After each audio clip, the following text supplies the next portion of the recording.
Saatnya ngopi bareng, namun sebelumnya jangan lupa like, subscribe, dan tekan tombol notifikasinya.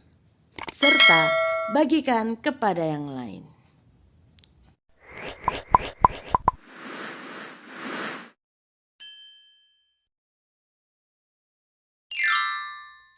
Harta sebagai alat memuliakan Tuhan.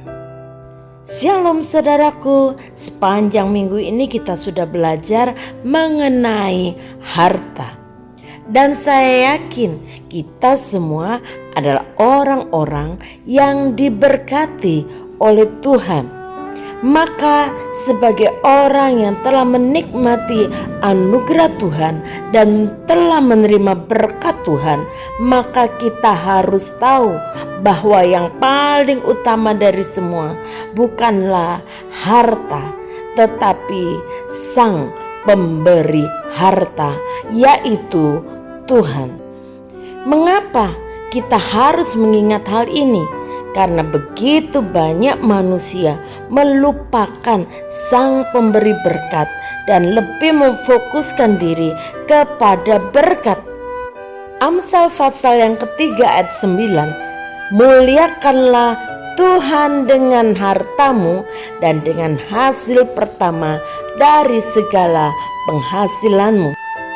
Kitab Amsal mengajak kita untuk memposisikan harta benda kita di bawah kuasa dan kendali kita dan di bawah otoritas kita, maka harta itu bisa kita pakai untuk mempermuliakan Tuhan. Saudara, kita harus sadar bahwa semua berkat apa yang kita miliki saat ini adalah berkat Tuhan, bukan semata hasil usaha kita. Dan Tuhan memberkati kita tanpa hitung-hitungan. Namun seringkali ada banyak anak Tuhan yang memainkan sempoa atau kalkulatornya, hitung-hitungan dengan Tuhan. Ketika kita menyadari semua yang kita miliki adalah berkat Tuhan, maka kita akan dengan rela hati menggunakan semua berkat itu untuk memuliakan nama Tuhan. Seorang anak rohani kami setelah lulus SMA, kami kirim untuk mendapatkan kursus menjadi seorang guru PAUD. Setelah beberapa bulan dia kembali dan sulit baginya untuk mendapatkan pekerjaan. Singkat cerita, kami menemukan pekerjaan untuk dirinya, yaitu sebagai cleaning service di sebuah penginapan kecil. Gajinya sangat kecil, hanya Rp600.000 per bulan. Saya mengatakan kepadanya bahwa pekerjaan ini hanyalah sebuah batu loncatan. Dan anak ini menerima pekerjaan itu dengan senang hati. Dia bekerja tanpa kenal lelah, tanpa merasa jijik dengan pekerjaannya. 1 bulan telah dilewatinya, dan hari itu rupanya adalah hari pertama dia mendapatkan upah. Sore itu, setelah dia pulang dari pekerjaannya, dia datang kepada saya dan memberikan sebuah amplop. Dia berkata, "Ini adalah gaji pertama saya." Saya mengatakan, "Ya, simpan saja, jangan lupa perpuluhan." Dan dia berkata, "Saya sudah berjanji kepada Tuhan, kalau saya mendapatkan pekerjaan, maka gaji pertama akan saya berikan kepada Tuhan sebagai buah sulung. Jadi ini saya serahkan buah sulung ini." Hati saya bergetar ketika mendengar anak ini berbicara. Dan saya katakan, "Kamu perlu uang ini, maka kamu harus menikmatinya." Tetapi dia berkata, tidak, saya sudah berjanji kepada Tuhan, maka saya harus menempatinya. Tangan saya bergetar ketika menerima amplop pemberiannya. Dan saya katakan, oke, karena ini adalah janjimu kepada Tuhan, maka saya yakin bahwa ini akan menjadi benih yang akan bertumbuh dengan subur sesuai dengan janji Tuhan.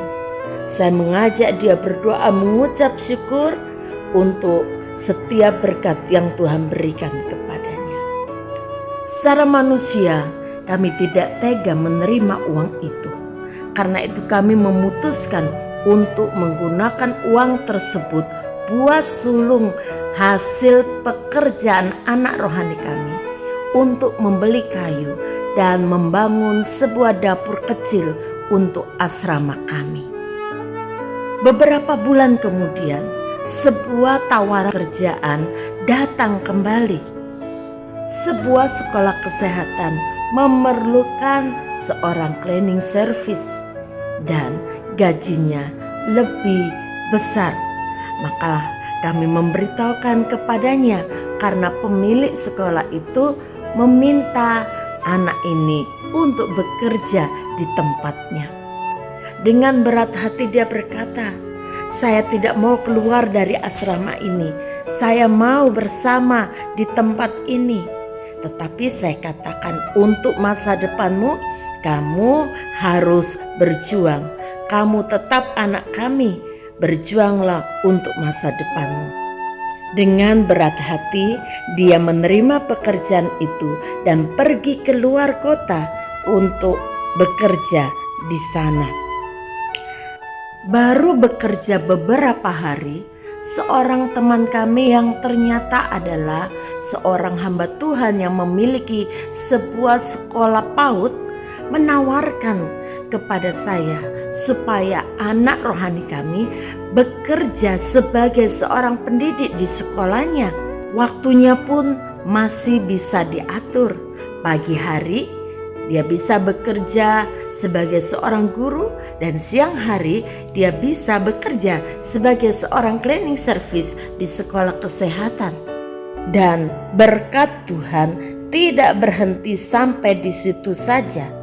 Pada akhirnya anak rohani kami bisa melanjutkan kuliahnya di sebuah universitas negeri sambil terus menjadi seorang guru dan seorang cleaning service. Hari ini dia telah menjadi seorang kepala sekolah dari sebuah sekolah dasar yang ada di kota Ponti. Saudara, anak rohani kami telah mengambil keputusan yang penting dalam hidupnya. Dia tidak mau uang menjadi lebih utama daripada Tuhan. Dia tahu upahnya untuk memuliakan nama Tuhan. Dan dia boleh menikmati janji-janji Tuhan itu nyata dalam kehidupannya.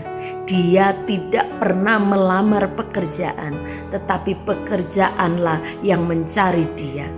Berkat Tuhan terus mengalir sampai hari ini. Mari bersama kita memuliakan nama Tuhan dengan harta kita, dengan berkat yang Tuhan berikan kepada kita. Sudahkah kita jujur dalam mengembalikan persepuluhan? Sudahkah kita memberikan persembahan yang terbaik buat Tuhan?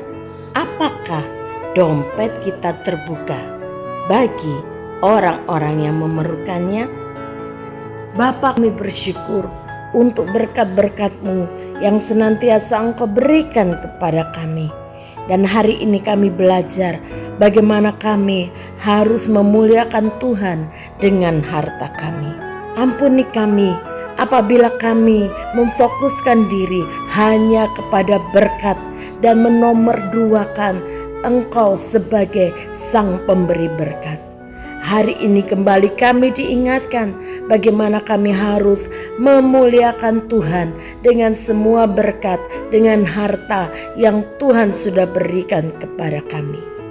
Karena itu Tuhan, kami mau pakai hidup kami mau pakai apa yang Tuhan berikan kepada kami kembalikan untuk memuliakan nama Tuhan.